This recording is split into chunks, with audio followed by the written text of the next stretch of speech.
di nagari Minangkabau, hiduplah keluarga Pak Buyung bersama istri dan putranya yang bernama Indra. Sebagai anak lelaki sematawayang, Indra tumbuh menjadi anak yang rajin dan berbakti. Indra juga memiliki ayam peliharaan bernama Taduang yang kerap menyambutnya dengan berkokok ketika pulang dari hutan. Hanya satu kekurangan Indra, yaitu selera makannya yang sangat berlebihan. Sekali makan, Indra bisa menghabiskan setengah bakul nasi dan beberapa piring lauk. Hal ini menjadi masalah ketika musim paceklik tiba, karena hasil hutan dan laut makin sulit diperoleh dan membuat keluarga Pak Buyung harus berhemat serta menahan rasa lapar. Ketika makanan dan beras mulai habis, mereka pun hanya bergantung dengan hasil bumi seadanya seperti ubi dan talas. Setelah beberapa hari, keluarga Pak Buyung hanya memakan ubi. Indra pun mulai rewel dan menangis.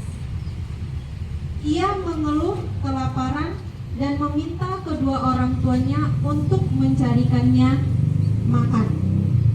Namun, ayah dan ibunya begitu malas untuk ke hutan atau melaut karena sulitnya mencari bahan makanan.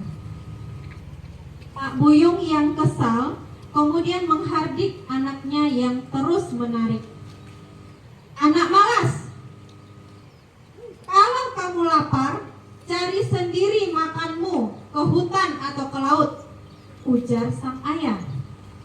Istrinya membela Indra karena anaknya masih terlalu kecil untuk mencari makan sendiri. Namun, sang ayah berkeras karena Indra justru yang kerap menghabiskan makanan paling banyak. Akhirnya, sang istri memberi nasihat agar Indra menuruti ayahnya dan pergi mencari makanan ke arah Bukit Junjung Siri. Indra menurut dan pergi setelah memberi makan berpamitan dengan Taduang.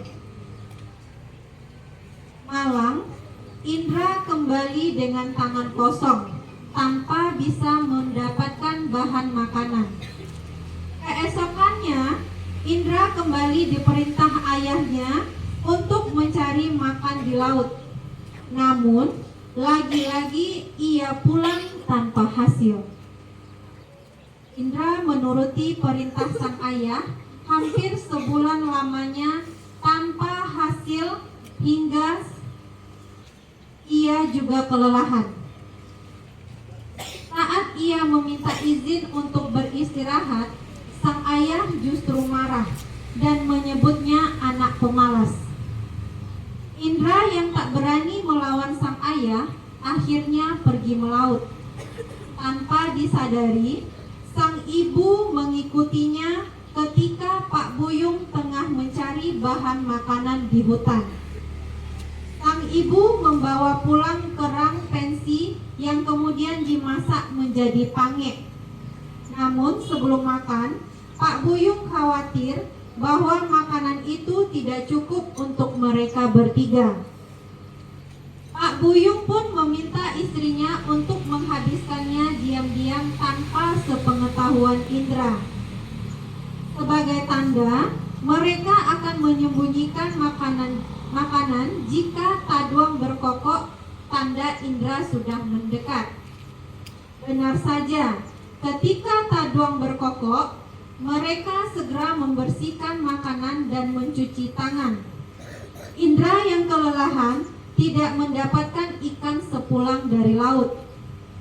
Ketika ia meminta makanan pada orang tuanya, sang ayah menjawab bahwa tidak ada makanan dan malah menyuruhnya mencuci ijuk di laut hingga putih. Namun karena lelah, Indra pulang dengan ijuk yang masih kotor, sehingga Pak Buyung kembali memarahinya.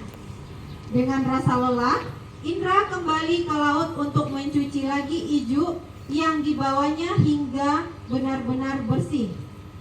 Sepulang dari laut, Indra terkejut melihat ayah dan ibunya tertidur kekenyangan di ruang dapur dengan bekas makanan di sekitarnya.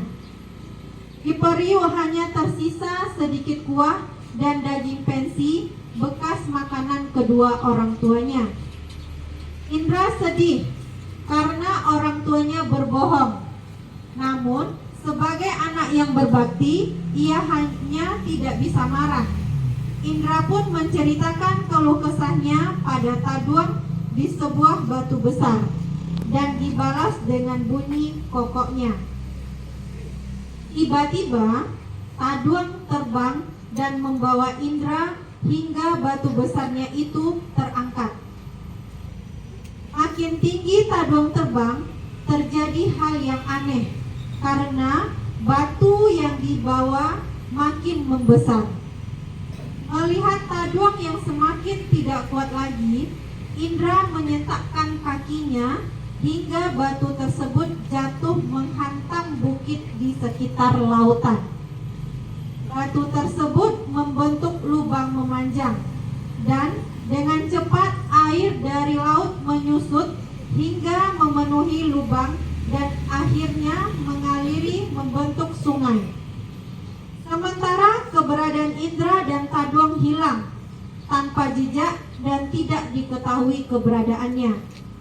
Konon, sejak saat itu, sungai yang terbentuk disebut Sungai Batang of Gilit. Sementara air laut yang menjadi menyusut mengisi cekungan yang kini menjadi Danau Singkarak.